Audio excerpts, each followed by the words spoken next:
ছিল দ্বিতীয় বিশ্বযুদ্ধ, তার আগে একটা হয়েছে প্রথম বিশ্বযুদ্ধ, যেখানে প্রায় কয়েক কোটি মানুষ মারা গেছে, আর সেকেন্ড ওয়ার্ল্ড ওয়ারে আরো বেশি মানুষ মারা গেছে।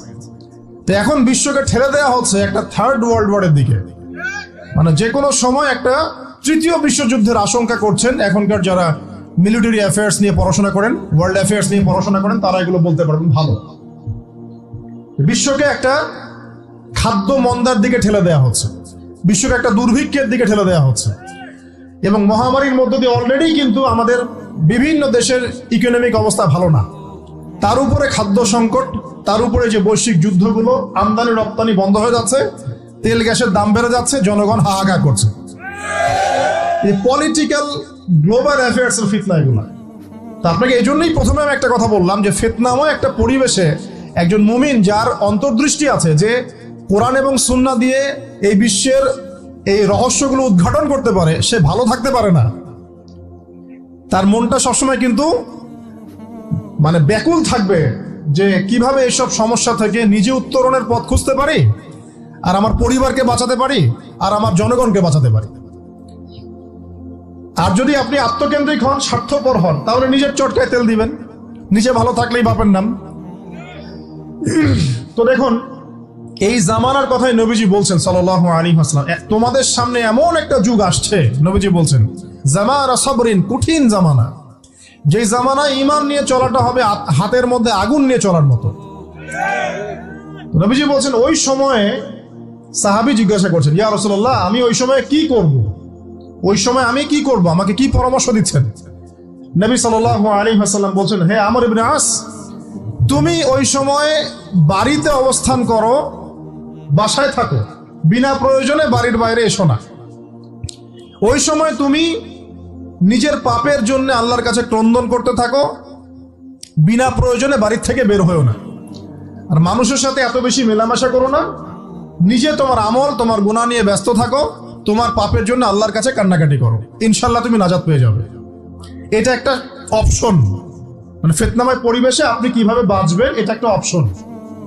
আর একটা হাদিসে গিয়ে নবী সাল্লাল্লাহু আলাইহি ওয়াসাল্লাম বলছেন যে যখন এমন ফিতনাময় পরিবেশ আসবে, তখন যদি তোমরা এই আমর বিল মারুফ নাহি আনিল মুনকার, সৎ কাজের আদেশ, অসৎ কাজের নিষেধ, আমার সুন্নতের উপর অটল থাকতে পারো, তাহলে তোমরা 50 জন শহীদের নেকি পাবে। সাহাবায়ে কেরাম বলছেন, ইয়া রাসূলুল্লাহ, আমিনহুম আও মিন্না, তাদের মধ্যে 50 জন নাকি আমাদের মধ্যে 50 জন শহীদ? নবী করিম সাল্লাল্লাহু আলাইহি ওয়াসাল্লাম বলছেন, বাল মিনকুম, বরং তোমাদের মধ্যে 50 জন শহীদ। এটা অপশন নাম্বার 2। এক কি বললাম, আপনি নিজেকে নিয়ে ব্যস্ত থাকেন, বাসায় থাকেন, বিনা প্রয়োজনে বাড়ির থেকে বের হবেন না, মানুষের সাথে কম মেলামেশা করেন, এবং নিজের পাপের জন্য আল্লাহর কাছে কান্নাকাটি করেন, নিজের আমল নামা নিয়ে ব্যস্ত থাকেন, ইনশাআল্লাহ নাজাত পাবেন। 2 নাম্বার, যদি আপনার কাছে আরো বেশি যোগ্যতা থাকে এবং আপনি আরো বেশি সাহসী হন এবং আপনি উম্মার, দেশের জনগণের কল্যাণ কামনা করেন, তাহলে অন্যদেরকেও এই ফিতনাময় পরিবেশে টিকে থাকার ফর্মুলা বলে দেন। এখানে সবর করেন, আমর বিল মারুফ নাহি আনিল মুনকারের কাজ করেন, আল্লাহ পাক আপনাকে ইনশাআল্লাহ 50 জন শহীদ সাহাবীর নেকি দিবেন সব। আরো অপশন আছে। কি অপশন? ওই যে আসহাবুল কাহফ কি করেছিল, একটা ফিতনাময় পরিবেশ থেকে নিজেরা আস্তে করে সরে গিয়েছে। যখন আপনি পরিবেশকে পরিবর্তন করতে আর পারছেন না, দাওয়াত দিয়েও কোনো কাজ হচ্ছে না, মানুষ কথাও শুনছে না, জুলুম নির্যাতন বাড়তেই আছে, টিকে থাকা মুশকিল, তখন তাদের হিসেবের দায়িত্ব আল্লাহর উপর ছেড়ে দেন, আপনি ওখান থেকে ডিসকানেক্টেড হয়ে যান। এমনও হাদিস আছে। হয়তো আপনার কাছে মনে হচ্ছে না এখনো ওই যুগ আসে নাই, কিন্তু আমি আপনাকে বলে দেই যে কোরআন এবং সুন্নাহর চোখ দিয়ে যদি আপনি দেখতে শেখেন এবং বর্তমান বিশ্বের প্রেক্ষাপটটা অ্যানালাইসিস করার যোগ্যতা আপনি অর্জন করেন কোরআন সুন্নাহর চোখ দিয়ে, আপনি বুঝতে পারবেন সেই সময় অনেক আগেই চলে এসেছিল। এখন ফিতনা এবং ফাসাদময় এই পরিবেশে আমরা কি করতে পারি, ছোট স্কেলে, বড় স্কেলে না, ছোট স্কেলে। আমি আজকে বড় বিষয় নিয়ে কথা বলতে আসি না, কারণ আমি চিন্তা করলাম যে আসলে প্রথমে যদি ব্যক্তিকেন্দ্রিক বিষয়টা ঠিক না হয়, বড় বিষয় আলোচনা করে কোনো লাভ নাই। আগে ব্যক্তি যদি ঠিক না হয়, বড় বিষয় আলোচনা করে আসলে কোনো লাভ নাই, আপনারা বুঝবেনও না, মাথার উপর দিয়ে চলে যাবে। এখন গ্লোবাল অ্যাফেয়ার্স নিয়ে কথা বলে খুব একটা ফায়দা নাই আপনাদের। এখন ইকোনমিক পুরো এই সুদভিত্তিক সিস্টেম আপনি চেঞ্জ করতে পারবেন না, এবং পুরো যে তাগুতি ব্যবস্থা আপনি চেঞ্জ করতে পারবেন না। আপনি কি করতে পারবেন? আপনি নিজেকে পরিবর্তন করতে পারবেন, আপনার পরিবারকে পরিবর্তন করতে পারবেন। এতটুকু আপনার পক্ষে এখন পর্যন্ত সহজ, ঠিক না? ঠিক কথা। এটা আপনি এখন করতে পারবেন। তো এটার ফর্মুলা কি? ফর্মুলা ঘাটতে গিয়ে আল্লাহ পাক আমার মাথার মধ্যে একটা হাদিস নিয়ে এসে দিলেন। কারণ আমি বিশ্বাস করি যে আপনারা বলছেন মৌলানা, আল্লামা, আমি আসলে এমন কিছু নই। এই কথাগুলো আসলে আমার সাথে যায় না। আমি নিতান্তই একজন ছোট মানুষ এবং তালেবে ইলম, জ্ঞানের পথের পথযাত্রী। আর আমি তালেবে ইলম হয়ে থাকতে চাই। আমি মুফতি নই, আমি মুহাদ্দিস, মুফাসসির বা এই যে শব্দগুলো আপনারা বলছেন, এমন কিছুই নয়।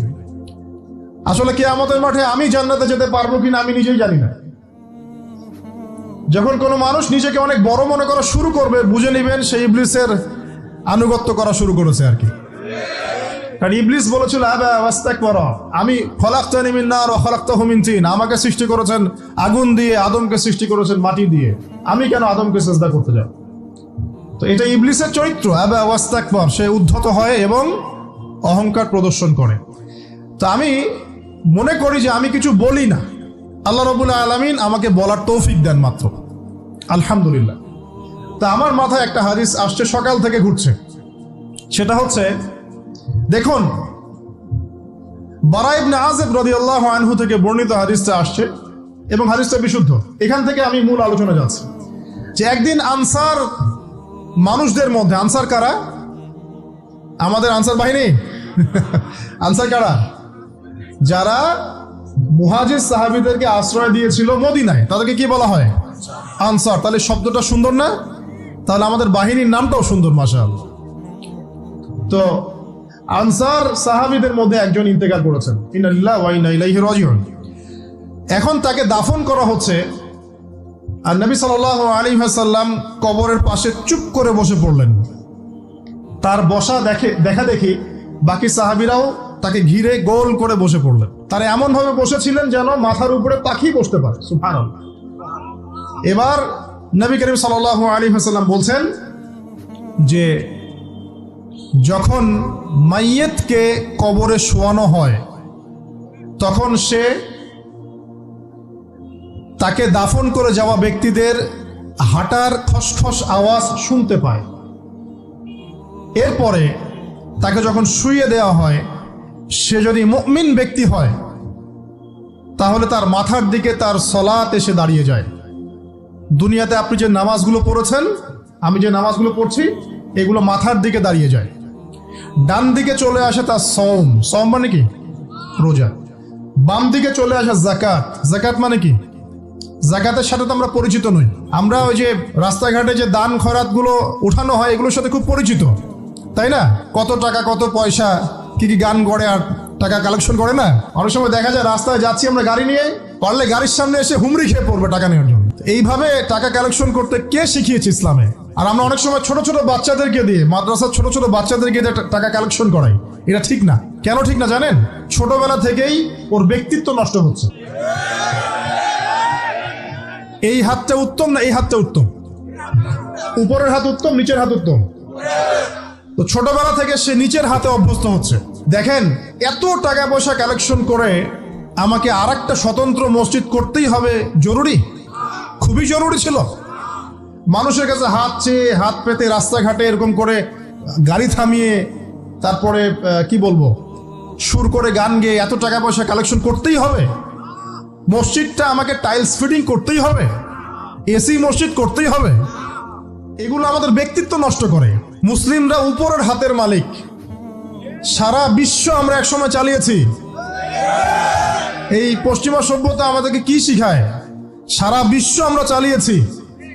এই আপনার উমাইয়া খেলাফতের সময়ও কর্ডোভায় আব্দুর রহমানের যে শাসন ছিল, কর্ডোভায়, স্পেন, পর্তুগাল, এই পুরো জায়গাগুলো পশ্চিমা বিশ্বের, এগুলো মুসলিমরা শাসন করেছে প্রায় 500-600 বছর। ইতিহাস তো আমরা জানিও না, পড়িও না, ভুলে গেছে। ইতিহাস পড়তে হয়। হিস্ট্রি ঘাটলে দেখবেন রাসূল সাল্লাল্লাহু আলাইহি ওয়াসাল্লামের 23 বছরের নববী যুগ, স্বর্ণযুগ, তারপর আবু বকর সিদ্দিকের খেলাফত, তারপর উমর ইবনুল খাত্তাবের খেলাফত। আবু বকর সিদ্দিকের 2 বছর বা 2.5 বছর, উমর রাদিয়াল্লাহু আনহুর প্রায় 10 বছর, তারপর উসমান রাদিয়াল্লাহু আনহুর 12 বছর, আলী রাদিয়াল্লাহু আনহুর প্রায় 2-2.5 বছর, তারপরে হাসান রাদিয়াল্লাহু আনহু 6 মাস। এরপরে উমাইয়া খেলাফত শুরু হলো মুয়াবিয়া রাদিয়াল্লাহু আনহু হাতে, প্রায় 20 বছর। উমাইয়ারা শাসন করেছে প্রায় 90 থেকে 100 বছর। তারপর জাব নদীর যুদ্ধে উমাইয়া আব্বাসীয়রা একে অপরের সাথে যুদ্ধ করেছে, করে উমাইয়ারা পরাজিত হয়ে আব্বাসীয়রা ক্ষমতায় গিয়েছে। ক্ষমতায় গিয়ে তারা প্রায় শাসন করেছে প্রায় 550 বছর। এদিকে উমাইয়াদের মধ্যে যারা পরাজিত হয়েছে ওরা চলে গিয়ে কর্ডোভা, আন্দালুসিয়া ওইদিকে খেলাফত কায়েম করেছে। তারপরে আবার এদিকে ফাতেমি খেলাফত ছিল, উসমানীয় খেলাফত ছিল, তারপরে মিশরে তুলুনি একটা রাজবংশ ছিল, আমাদের সাবকন্টিনেন্টে মোগলরা ছিল, সারা বিশ্বে আমরাই ছিলাম। ইতিহাস তো ভুলে গেছে। তা আমরা সবসময় উপরের হাত ছিলাম, উপরের হাত আমরা দিতাম, মানুষ নিত। আর এখন কি হয়েছে? আমরা এখানে আমরা চাই, মানুষ দেয়। আর ওরা কি এমনি দেয়? ওরা চড়া সুদ দিবে না? ওয়ার্ল্ড ব্যাংকে যান লোন নিতে, চড়া সুদ তো শোধ করতে হবে, এমনি তো আপনাকে আর এগুলো দিবে না। তো এই সুদটা শোধ করতে গিয়ে আমাদের জিনিসপত্রের দাম বেড়ে যাবে, তারপরে দেখবেন জনগণের উপর কর বেড়ে যাবে, অনেক প্রবলেম। আর এই প্রবলেমগুলো ফেস করতে হবে কি কারণে? রিবা বা সুদের কারণে। তো এই যে বলছি, দেখেন ছোটবেলা থেকেই যে আমরা নিচের হাতে অভ্যস্ত হচ্ছি, এটা ত্যাগ করতে হবে। ব্যক্তিত্বের পরিচয় দেন। এত টাকা পয়সা চেয়ে প্রতিষ্ঠান করার দরকার নাই। আমার জমি আছে 1 বিঘা, আমি প্রতিষ্ঠান করবো ইনশাআল্লাহ। আপনার 2 বিঘা আপনি করেন, যার সামর্থ্য আছে সে করবে, সামর্থ্য নেই করার দরকার নেই। আর একটা মসজিদ যদি কবুল হয়, একটা মসজিদ একটা জেলার জন্য যথেষ্ট। একটা মসজিদে নববী থেকে নবী সাল্লাল্লাহু আলাইহি ওয়াসাল্লাম সারা দুনিয়া শাসন করেছে। আর আমাদের তো কোটি কোটি মসজিদ বাংলাদেশে। এই যুগের কথাও নবীজি বলেছেন, যে যুগে মসজিদগুলো চাকচিক্যময় হবে, মসজিদগুলো কি হবে? চাকচিক্যময় হবে, হেদায়েত উঠে যাবে, এবং মসজিদের মধ্যে শোরগোল, হট্টগোল বেড়ে যাবে। দেখেন না মসজিদে হট্টগোল বেড়ে গেছে না? এটা সেই যুগ। তো যেটা বলছিলাম প্রিয় ভাইরা, যে নিচের হাতে অভ্যস্ত না, উপরের হাতে অভ্যস্ত হতে হবে। এই কারণে এই যে একটা হাদিসের কথা শুরু করলাম, যে আনসার সাহাবী কারা ছিল? যারা মুহাজির সাহাবীদেরকে আশ্রয় দিয়েছে। এখন এই সাহাবীদের মধ্যে একজন ইন্তেকাল করেছে, তার লাশ যখন রাখা হচ্ছে তখন নবীজি বলছেন, মাথার দিকে মাইয়েতের আসে কি? সলাত। সলাত মানে কি? নামাজ। 5 ওয়াক্ত নামাজ আজকে থেকে ছাড়বেন? ওয়াদা করেন আজকে থেকে 5 ওয়াক্ত নামাজ ছাড়বো না ইনশাআল্লাহ। একটা হাদিস খালি বলি, মান তারাকা সালাতান মুতাআম্মিদান ফাকাদ কাফারা, মান তারাকা সালাতান মুতাআম্মিদান ফাকাদ কাফারা। আবার শুনেন, قال رسول الله صلى الله عليه وسلم من ترك صلاة متعمدا فقد كفر। আর মুয়াজ বিন জাবাল রাদিয়াল্লাহু আনহু কে নবীজি বলেছেন, মান তারাকা সালাতা মুতাআম্মিদান ফাকাদ বারিয়াত মিন জিম্মাতিল্লাহ। যে ব্যক্তি নিজের উপর ফরজ নামাজ ছেড়ে দিল, সে কুফরি করলো। মুয়াজ বিন জাবালকে নবী সাল্লাল্লাহু আলাইহি ওয়াসাল্লাম বলছেন, যে ব্যক্তি ফরজ নামাজ ইচ্ছা করে ছেড়ে দিল, সে ব্যক্তি আল্লাহর জিম্মা থেকে মুক্ত হয়ে গেল। নামাজ ছাড়বেন প্রিয় ভাই? 5 ওয়াক্ত নামাজ জামাতের সাথে ইনশাআল্লাহ। আল্লাহ আমাকে তৌফিক দেখ, আপনাদের সবাইকে তৌফিক দেন। এবার বাম দিকে কি? যাকাত। যেটা বলছিলাম, যাকাতের সাথে আমরা খুব একটা পরিচিত নই, অথচ যাকাত একটা ফরজ ইবাদত। কেউ যদি নামাজ এবং যাকাতের মধ্যে পার্থক্য করে, সে ব্যক্তি কাফের হয়ে যাবে। কেউ যদি মনে করে নামাজ আমি মানি, যাকাত আমি মানি না, তাহলে কাফের হয়ে যাবে। নিসাব পরিমাণ সম্পদ হলে প্রত্যেক মুসলিমের উপর যাকাত ফরজ, ঠিক আছে? এবং এই যাকাতই হচ্ছে আপনার ইসলামিক অর্থনীতির মূল ভিত্তি। তো যে কথা বলছিলাম প্রিয় ভাইরা, দেখুন যাকাত ইসলামিক অর্থনীতির মূল ভিত্তি। কিভাবে জানেন? ব্যবসা এবং যাকাত এটা কি করে? এটা একটা মার্কেটের মধ্যে সম্পদ ঘুরতে থাকে। আমি বুঝাচ্ছি আপনাকে। মনে করেন আপনি ব্যবসা করছেন এবং যাকাত দিচ্ছেন। যাকাত কারা দিবে? যারা যাকাতের নিসাব পরিমাণ সম্পত্তি রাখে, মানে কিছুটা ধনী তারা। তো তারা ব্যবসা করছে, মাশাআল্লাহ। ব্যবসা যখন করে, ব্যবসায় কি থাকে? লাভ থাকে, লস থাকে, লাভ থাকে, লস থাকে। লাভও হতে পারে আপনার, লসও হতে পারে। আর সুদে কি শুধু লাভ, লস আছে? লস নাই। পার্থক্য বোঝেন। এখন ব্যবসা যখন আপনি করবেন, এই টাকা বা মূল যে ক্যাপিটাল যেটা বলে অর্থনীতির ভাষায়, এটা মার্কেটের মধ্যে সার্কুলেট করতে থাকবে। আজকে আপনি ধনী, লাভ করেছেন, কালকে লস করবেন, এই ধন আরেকজনের হাতে চলে যাবে। সে আবার ব্যবসা করছে, সে লাভ করলে সম্পদ তার হাতে থাকলো, লস করলে আরেকজনের হাতে। মানে এই মানিটা, ক্যাপিটাল যেটা, এটা মার্কেটের মধ্যে ঘুরতে থাকে, ঘুরতে থাকে। আজকে কেউ ধনী, কালকে কেউ ধনী, আজকে কেউ ফকির, কালকে কেউ ধনী, এভাবে। এখানে আল্লাহ পাক যাকে ইচ্ছা হয় ধন দেন, যাকে ইচ্ছা হয় দরিদ্র করেন। এটা আল্লাহ পাক নিয়ন্ত্রণ করেন। আবার এর মধ্যে যারা ধনী হবে তারা আবার জাকাত দিবে। কাকে জাকাত দিবে? যে গরিব তাকে। এই কারণে অর্থনৈতিক সাম্য থাকবে এবং টাকা, ক্যাপিটাল মার্কেটে সার্কুলেট করতে থাকবে। এটা হচ্ছে ইসলামিক ইকোনমিক্স। বুঝাতে পারছি না মনে হয়? আর রিবাই কি হবে? রিবাই কোনো লসের চান্স নাই। মানে এখানে ধনী আরো ধনী হতে থাকবে, গরিব আরো গরিব হতে থাকবে, প্লাস জাকাতও দিবে না। তখন সমাজের একটা অংশ অনেক ধনী হবে, আরেকটা অংশ একদম মাটিতে পড়ে যাবে, কোনো ব্যালেন্স হবে না। এই কারণে বিশ্বের একটা অংশ, ওই বিশ্বের একটা বড় অংশ যারা সুদখোর, যেখান থেকে সুদ এসেছে, ওইটা আস্তে আস্তে ধনী হয়ে গেছে এবং বিশ্বের বহু কান্ট্রি আস্তে আস্তে দারিদ্র সীমার নিচে চলে আসছে। এটা শুধু ব্যক্তির ক্ষেত্রেই নয়, একটা সমাজের ক্ষেত্রেই নয়, পুরো বিশ্বেটা হচ্ছে। তো এই হলো রিবা এবং ব্যবসা ভিত্তিক, জাকাত ভিত্তিক ইকোনমিক সিস্টেমের পার্থক্য, বেসিক ডিফারেন্স। রিবার মধ্যে আল্লাহ পাক তার হাত উঠিয়ে নেন, আল্লাহ পাক সেখানে আর ইন্টারফেয়ার করেন না। ঠিক আছে, সুদ খাচ্ছ, তুমি তোমার মতো চলো এখন। আর ব্যবসা ভিত্তিক ইকোনমিক্স চললে আল্লাহ পাক সেখানে কাউকে ধন দিবেন, কারো কাছ থেকে নিবেন। আপনার ধন নিয়ে আমাকে দিবেন, আমার ধন নিয়ে আপনাকে দিবেন।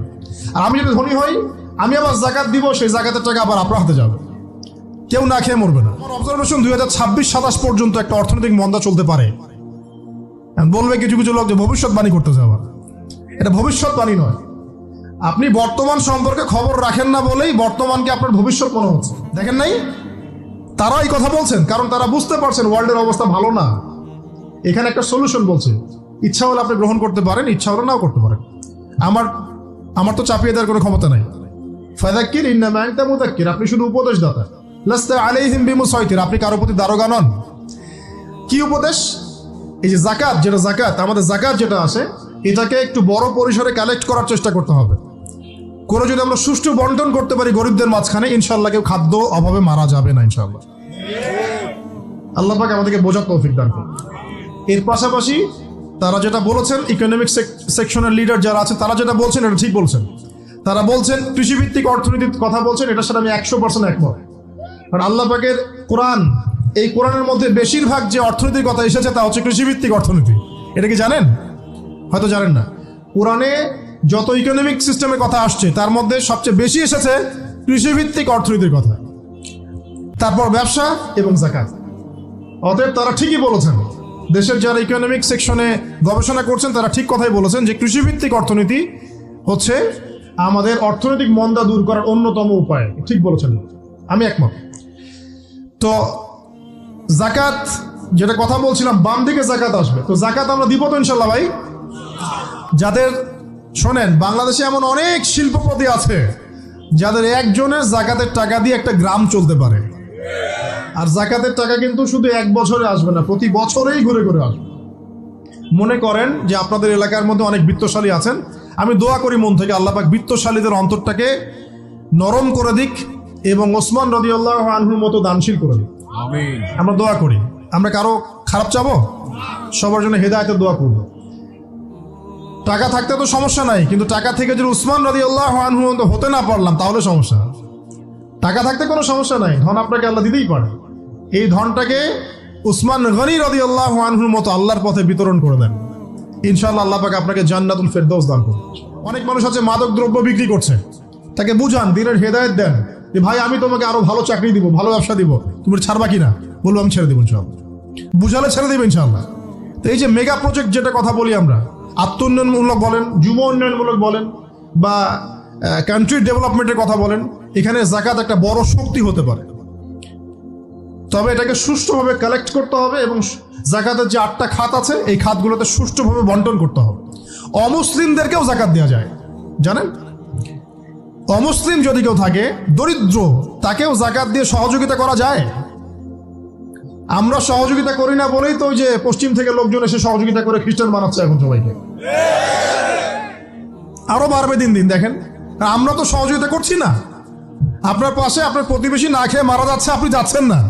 এখন তো অন্য কেউ এসে যদি সাপোর্ট করে, ও তো তার দলেই ভিড়বে তখন, স্বাভাবিক। এটাই হচ্ছে এখন। আল্লাহ বোঝার তৌফিক দান করুক আমাদেরকে। বাম দিকে মাইয়াতের থাকবে কি ভাই? যাকাত। তারপরে পায়ের দিকে চলে আসবে তার আত্মীয়তার সম্পর্ক রক্ষার ইবাদত, তার এই যে অন্যান্য দান সদকা, তার নফল আমল, তার তাসবিহ তাহলিল, তার কোরআন তেলাওয়াত ইত্যাদি পায়ের দিকে চলে আসবে। এখানে একটা হাদিস এসেছে, সূরাতুল মুলক যে ব্যক্তি রাতের বেলা তেলাওয়াত করবে, কোন সূরা ভাই?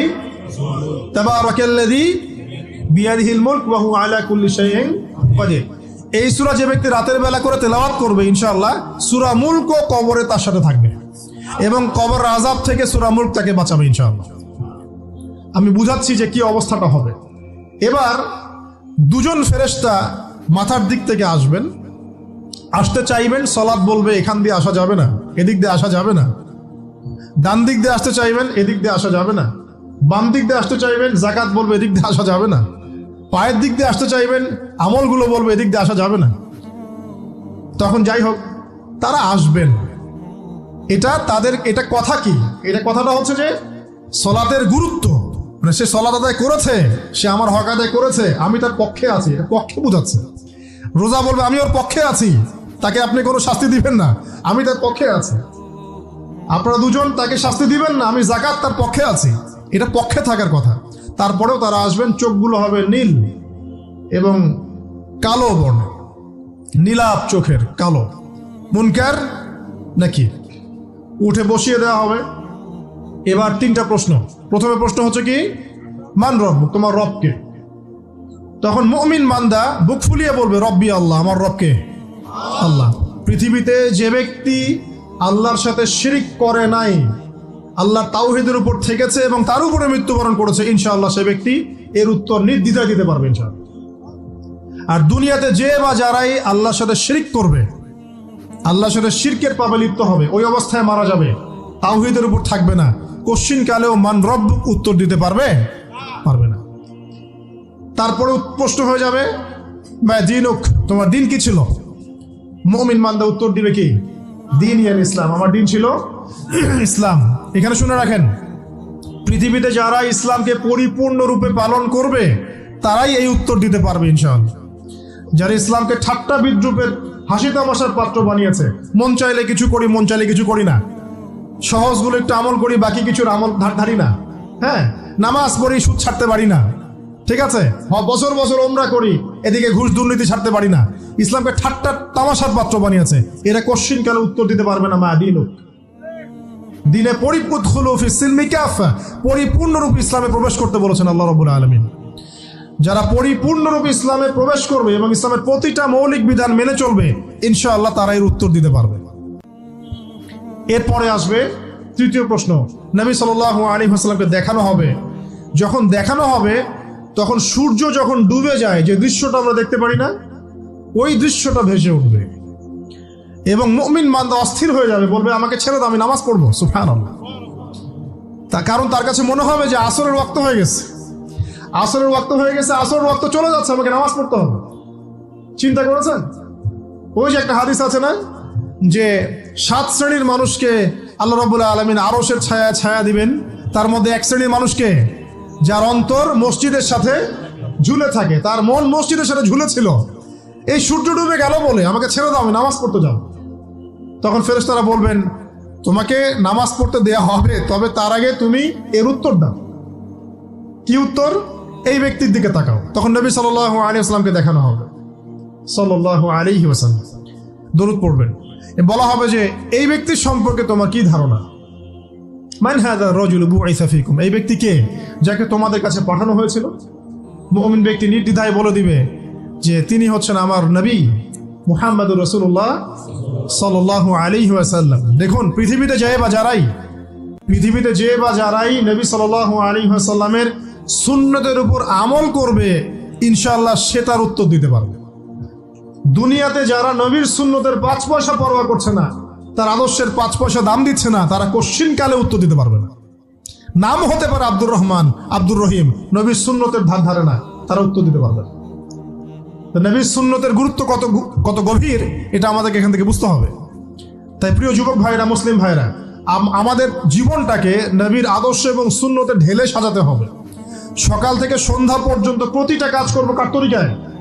রাসূলের তরিকা। নামাজ পড়বো তার তরিকায়, রোজা, সিয়াম, হজ, জাকাত, আমল, মুআমালাত, আখলাক সব কার তরিকায়? নবী সাল্লাল্লাহু আলাইহি ওয়াসাল্লামের তরিকা অনুযায়ী ইনশাআল্লাহ। আল্লাহ পাক তৌফিক এনায়েত করুন, আমিন।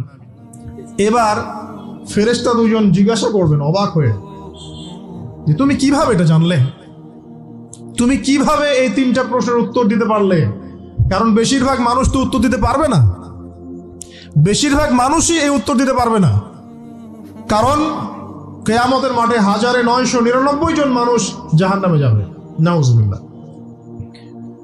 তো এটা কঠিন পরীক্ষা। আল্লাহ রাসূল সাল্লাল্লাহু আলাইহি ওয়াসাল্লাম বলেছেন যে নিশ্চয়ই তোমাদেরকে এখানে পরীক্ষায় ফেলা হবে, আর তোমরা যদি এই পরীক্ষা জেনে তোমাদের মৃতদেরকে দাফন করা থেকে বিরত না থাকতে, তাহলে আমি তোমাদেরকে শুনিয়ে দিতাম কবরে কেমন পরীক্ষা হয়। মানে যদি আমরা শুনতে পারতাম যে কবরে কেমন পরীক্ষা হয়, আমরা ভয়ে আমাদের মৃতদেরকে দাফন পর্যন্ত করতাম না। এটা নবীজি বলছেন সাল্লাল্লাহু আলাইহি ওয়াসাল্লাম। তাকে জিজ্ঞাসা করা হবে যে তুমি কিভাবে জানলে এটা? বেশিরভাগ মানুষ তো পারে না উত্তর দিতে। তখন সেই ব্যক্তি বলে বসবে, সেই ব্যক্তি বলবে যে করাতু কিতাব আল্লাহ, আমি আল্লাহর কিতাব এই কোরআন পড়েছি। মুমিন বলবে আমি আল্লাহর কোরআন পড়েছি। ফাআমানতু বিহি, আমি এর উপর ঈমান এনেছিলাম। ওয়া সাদ্দাকতু, এবং সত্যায়ন করেছিলাম। সুবহানাল্লাহ। অতএব দুনিয়াতে যারা দিনের জ্ঞান অর্জন করছে না, কোরআন পড়ছে না, হাদিস পড়ছে না, পড়াশোনার চেষ্টা করছে না, জানার চেষ্টা করছে না, কবরে পাওয়া ডিফিকাল্ট আছে। এটা একটা অন্যতম প্রশ্ন। আমরা কিন্তু মনে করি তিনটা প্রশ্ন হচ্ছে, আসলে প্রশ্ন হচ্ছে কয়টা? চারটা। তিনটার পরে আরো একটা এক্সট্রা। কিভাবে জানলে? তখন উত্তর দিচ্ছে আমি আল্লাহর কিতাব পড়েছি, ঈমান এনেছি, সত্যায়ন করেছি। সুবহানাল্লাহ। নবী সাল্লাল্লাহু আলাইহি ওয়াসাল্লাম হাদিসের পরের অংশে বলছেন যে যখন কাফের বান্দাকে উঠানো হবে, তখন ডানেও কিছু নাই, বামেও কিছু নাই, সামনে পিছনে কিচ্ছু নাই। মাথার দিক থেকে ফেরেশতারা চলে আসবেন, উঠিয়ে বসানো হবে, প্রশ্ন করা হবে কে তোমার রব? একটাই উত্তর, লা আদরি, আমি জানি না। নাউজুবিল্লাহ। কি তোমার দিন? লা আদরি, আমি জানি না। এই যে আল্লাহর তো খবর নাই, আল্লাহ পাকের বিধান মেনে চলার কোনো খবরই নাই, পরোয়াই নাই। সে জানবে কিভাবে ইসলাম কি জিনিস? সে জানবে কিভাবে আল্লাহ কি জিনিস? ও তো আল্লাহকে চিনেই না। দিব্যি বলে বেড়াচ্ছে মহাবিশ্ব সৃষ্টি হয়েছে বিগ ব্যাং থেকে, আল্লাহ বলে কেউ নাই। মানুষ সৃষ্টি হয়েছে বান্দর থেকে, নাউজুবিল্লাহ। ওই যে ডারউইনের মতবাদ, কি থিওরি অফ এভলিউশন নাকি? হ্যাঁ, তাই তো মনে হয়। অনেকদিন আগে পড়ছি ভাই, ভুলে গেছি। তো যাই হোক, মানুষ তো আল্লাহকে চিনছে না। এখনো মানুষ মনে করছে যে আল্লাহ বলতে কেউ নাই। এবং এই মুক্ত চিন্তার নামে, বাক স্বাধীনতার নামে নাস্তিকতার যে চর্চাটা বেড়েছে বাংলায়, এটা আশঙ্কাজনক। বড় বড় বিশ্ববিদ্যালয় থেকে পড়ে আসছে, অনেক সময় দেখলাম বড় বিশ্ববিদ্যালয়ের প্রফেসর, সে বলছে যে মহাবিশ্ব বিগ ব্যাং দিয়ে সৃষ্টি হয়েছে, সৃষ্টিকর্তা নাই এখানে। তো মুসলিম বিজ্ঞানীর একটা কথা বলতেন যে মানুষ বিজ্ঞান সম্পর্কে অল্প জানলে নাস্তিক হয়ে যায়, আর অনেক গভীর জ্ঞান অর্জন করলে আল্লাহর কাছে আত্মসমর্পণ করে। খেয়াল করে দেখবেন, ডক্টর, ইঞ্জিনিয়ার যারা বড় বড় লেভেলে চলে গেছেন, অনেক সিনিয়র, তারা কিন্তু বেশিরভাগ নামাজি দেখবেন, নামাজ পড়ে, দান সৎকা করে, সমাজ কল্যাণমূলক কাজ করে। তারা কিন্তু রোগীর সেবা করতে গেলেও বলে যে নামাজ পড়িয়েন, রোজা রাখিয়েন, তারা কিন্তু বলে। অনেক ডক্টর আমি দেখেছি এমন, যারা যত বেশি গবেষণা করে তারা তত বেশি আস্তিক হয়ে যায়, আর টুটাফাটা গবেষণা করলে নাস্তিক হয়ে যাবেন। কত প্রশ্ন, ইসলামের এটা কেন, ওইটা কেন, ইসলামে বহুবিবাহ কেন, হ্যাঁ, ইসলামে কি পর্দার বিধান কেন, তারপর ইসলামে এত রেস্ট্রিকশনস, এত বাইন্ডিংস কেন, হ্যাঁ, স্বাধীনতা নাই কেন, কত প্রশ্ন। ইসলামের এগেইনস্টে কত তীর এখন ছোড়া হচ্ছে। তো এই ব্যক্তি কেমন করে উত্তর দিবে যে মাহদিনুক, তোমার দিন কি? আল্লাহর দিকে কত প্রশ্ন ছোড়া হচ্ছে, কত শিরকের পাপ আমরা করছি, অনেক সময় মুসলিম হয়েও শিরকের পাপ করছি। কিভাবে উত্তর দিবে? মান রব্য। 3 নাম্বার প্রশ্ন যখন করা হবে, এই ব্যক্তিকে দেখো দেখি, সে বলবে যে আমি জানি না এই ব্যক্তিকে, তবে শুনেছিলাম, মানুষের মুখে শুনেছিলাম, মানুষ যা বলতো আমি তাই বলতাম। মানে সে রাসূল সাল্লাল্লাহু আলাইহি ওয়াসাল্লামের নাম শুনেছিল হয়তোবা, কিন্তু তার সুন্নত বা আদর্শ কখনো মেনে চলে নাই, পারল না। এবার জান্নাতি ব্যক্তি হলে কি হতো, ওই যে সূর্য ডুবছিল যেখানে, তার দৃষ্টির সীমা পর্যন্ত কবরকে প্রশস্ত করে দেয়া হতো এবং জান্নাতের একটা দরজা তার কবরে খুলে দেয়া হতো। এটা কিভাবে করা হবে সেটা আল্লাহ পাক জানেন, এটার ব্যাখ্যা করার জ্ঞান আল্লাহ আমাদেরকে দেন নাই। যেই মানুষের ক্ষুদ্র জ্ঞানে মানুষ ব্যাকটেরিয়া ভাইরাস নিয়ে গবেষণা করতে হিমশিম খেয়ে যায়, সে মহাবিশ্বের স্রষ্টা নিয়ে কিভাবে গবেষণা করবে? আল্লাহ পাকের অসীম জ্ঞানের সামনে আমার জ্ঞান কি? খুবই ক্ষুদ্র। একটা হাদিসে এসেছে বুখারী শরীফের মধ্যে, যে একটা মহাসমুদ্রের মধ্যে যদি একটা পাখি এক ফোঁটা পানি উঠিয়ে নিয়ে যায়, ওই এক ফোঁটা পানি হচ্ছে মহাবিশ্বের জ্ঞান, আর বাকি পুরো মহাসাগর হচ্ছে আল্লাহ পাকের জ্ঞান। তো আমরা এই ক্ষুদ্র জ্ঞানের মানুষ হয়ে আল্লাহর জ্ঞানকে কেমন করে পেনিট্রেট করতে পারি? তো আল্লাহ পাক জান্নাতের দরজাগুলো খুলে দিবেন, একটা দরজা খুলে দিবেন, সেখান থেকে বাতাস আসবে, জান্নাতের নাজ নিয়ামত উপভোগ করতে থাকবে এবং তার রূহটাকে সবুজ রঙের পাখির আকৃতিতে জান্নাতে রেখে দেওয়া হবে। ইল্লিন মানে ওখানে জান্নাতের নিয়ামত সে পাবে। এটাকে বলা হয় দারুল বারজাখ বা বারজাখের জীবন। জীবন অনেকগুলো, একটা ছিল রুহের জগৎ। রুহের জগতে আমরা সবাই ছিলাম। শোনেন, রুহের জগতে যার সাথে যার বন্ধুত্ব ভালোবাসা গভীর ছিল, দুনিয়াতে তার সাথে তার ভালোবাসা বেশি। এটা হয়তো জানেন না, জানতেন হাদিসটা? রুহের জগতে যদি কখনো আপনার সাথে আমার দেখা হয়ে থাকে, দুনিয়াতে আপনার সাথে আমার দেখা হবে ইনশাআল্লাহ। রুহের জগতে যদি আপনার আমার মধ্যে ঘনিষ্ঠ ভালোবাসা থেকে থাকে, এখানেও ভালোবাসা হয়ে যাবে ইনশাআল্লাহ। আবার রুহের জগতে বিদ্বেষ, এখানেও দেখবেন বিদ্বেষ। ওটা একটা জগৎ ছিল যেখানে আল্লাহ পাক সমস্ত আদম সন্তানকে সৃষ্টি করে তাদের রুহটাকে রেখেছিলেন এবং ওয়াদা নিয়েছেন। কি ওয়াদা? আল্লাহ পাক বলেছিলেন আলাস্তু বিরব্বিকুম, সূরা আরাফের 182 নম্বর আয়াত পড়ে দেখবেন, 182 নম্বর আয়াত। আল্লাহ পাক বলেছিলেন যে আমি ওয়াদা নিয়েছিলাম, আলাস্তু বিরব্বিকুম, আমি কি তোমাদের রব নই? আমরা সবাই বলেছিলাম বেলা ইয়া রব্বি, অবশ্যই আপনি আমাদের রব। দুনিয়াতে এসে আমরা ভুলে গেছি। এই ভুলে যাওয়াটা মনে করায় দেওয়ার জন্যই আল্লাহ পাক আসমানি কিতাব নাজিল করেন, নবী রাসূল পাঠান, আমাদের কান পর্যন্ত ইসলামের দাওয়াত পৌঁছে দেন, যাতে আমরা মনে করতে পারি। এবার আসেন রুহের জগতে পর আসলাম এই যে দুনিয়ার জগৎ, দারুদ দুনিয়া। দুনিয়ার মধ্যে আছি হয়তো 50, 60, 70, 100 বছর হাইয়েস্ট। এরপর যাবে দারুল বারজাখ, বারজাখের জগৎ। পাপী ব্যক্তি হলে জাহান্নামের দরজা খুলে দেওয়া হবে আর জাহান্নামের সে আযাব ভোগ করতে থাকবে, এবং পুণ্যবান ব্যক্তি হলে জান্নাতের দরজা খুলে দেওয়া হবে এবং এর নাজ নেয়ামত সে ভোগ করতে থাকবে। তখন তাকে বলা হবে এটা জান্নাতের সেই জায়গা যেখানে তুমি থাকবে। এটা দেখার সাথে সাথে, শোনার সাথে সাথে তার যে খুশি উৎফুল্লতা আরো অনেক বেড়ে যাবে এবং সে কি করবে জানেন? সে পৃথিবীতে ফিরে আসতে চাইবে। সে বলবে আমাকে আমার পরিবারবর্গকে জানাতে দেন, আমাকে আমার পরিবারবর্গকে জানাতে দেন যে আমি ভালো আছি। তখন ফেরেশতারা তাকে বলবেন যে এটা সম্ভব না, তোমার এবং তাদের মাঝে দারুল বারজাখ আছে, তুমি এটা ভেদ করে যেতে পারবে না। তখন তার আত্মাটাকে ইল্লিনে দেওয়া হবে, একটা সবুজ পাখির আকৃতিতে জান্নাতে ঘুরে বেড়াবে ইনশাআল্লাহ। আর যদি জাহান্নামী হয় তাহলে যে বললাম দরজা খুলে যাবে, জাহান্নামের মর্মান্তিক আযাব তার দিকে আসতে থাকবে। কবর সংকুচিত হয়ে আসবে এমন ভাবে যাতে তার বাম পাজর ডান পাজরের ভিতরে এইভাবে ঢুকে যাবে, নাউযুবিল্লাহ। এবং এই আযাব চলতে থাকবে ইলা ইয়াউমি ইউবআসুন, পুনরুত্থানের দিন পর্যন্ত। এখন এই যে হাদিসটা আপনারা শুনলেন, এই হাদিসটা ব্যক্তিকেন্দ্রিক নয় কি? এখানে তিনটা বিষয় আপনাকে ফোকাস করতে হবে আমাদেরকে। এক, তাওহীদ, আল্লাহ পাকের তাওহীদ। দুই, রিসালাত, রাসূলুল্লাহ সাল্লাল্লাহু আলাইহি ওয়াসাল্লামের রিসালাত। এবং আখিরাত, পরকাল। এই তিনটা বিষয় খুব স্বল্প কথায় বলছি। দেখুন, তাওহীদ কি? আল্লাহ পাকের একত্ববাদ। এক আল্লাহকে আপনি সৃষ্টিকর্তা মানবেন, রিজিক দাতা মানবেন, পালন কর্তা মানবেন, সন্তান দাতা, ভালো মন্দের মালিক, সমস্ত কিছুর মালিক কে? আল্লাহ। আল্লাহ আল্লাহ আমাকে বাঁচিয়ে রেখেছেন, আল্লাহ আমাকে মৃত্যু দিবেন, আল্লাহ আমাকে রিজিক দেন, আল্লাহ আমাকে সন্তান দিবেন, আল্লাহ আমার ভালোর মালিক, আল্লাহ মন্দের মালিক, আল্লাহ সমস্ত কিছুর মালিক। এই কনসেপ্ট পরিষ্কার থাকবে, লা ইলাহা ইল্লাল্লাহ পরিষ্কার থাকবে।